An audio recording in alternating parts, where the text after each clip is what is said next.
Hello అండి. ఈరోజు video పెట్టక లేట్ అయింది. ఎందుకో చెప్తాను ఇప్పుడు. ఇక్కడ కనిపిస్తుంది కదా, ఈ రెడ్ కలర్ అయితే ప్లెయిన్ శారీ అండి. జార్జెట్ శారీ అనమాట. ఒక కస్టమర్ అయితే మనకి ఇచ్చారు. లాంగ్ ఫ్రాక్ స్టిచ్ చేయమని చెప్పైతే ఇచ్చారు.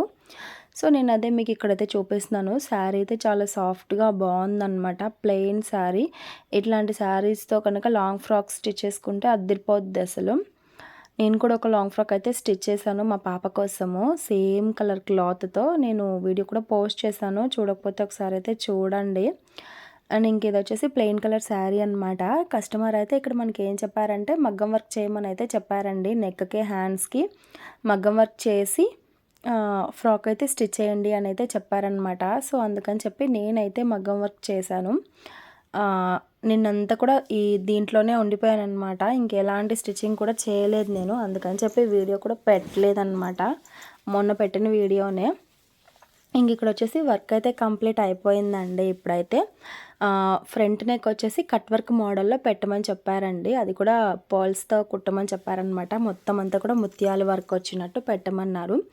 ఇంకా అందుకని చెప్పి ఫ్రంట్ నెక్ అయితే నేను కట్ వర్క్ మోడల్ అయితే పెట్టాను. సేమ్ హ్యాండ్స్కి కూడా అదే కట్ వర్క్ టైప్లో అయితే హ్యాండ్స్కి ఇచ్చేసాను. అక్కడక్కడ బుటీస్ లాగా పెట్టేశాను అనమాట. సింపుల్గా అయితే వేయండి చాలని చెప్పారు. ఇంకా అందుకని చెప్పి వేసానండి నేను. ఎలా ఉంది ఏంటో కామెంట్ చేయండి. అండ్ అలాగే స్టిచ్చింగ్ వీడియో తీద్దాం అనుకుంటున్నాను. ఇది కావాలంటే కామెంట్ చేయండి, తీస్తాను. లేదంటే ఫ్రాక్ స్టిచ్చింగ్ అయిపోయిన తర్వాత ఎలా ఉందో కూడా నేను వీడియో పెడతాను, చూడండి. స్టిచ్చింగ్ వీడియో కావాలి అని అనుకుంటే మాత్రం కామెంట్ చేయండి. Thank you.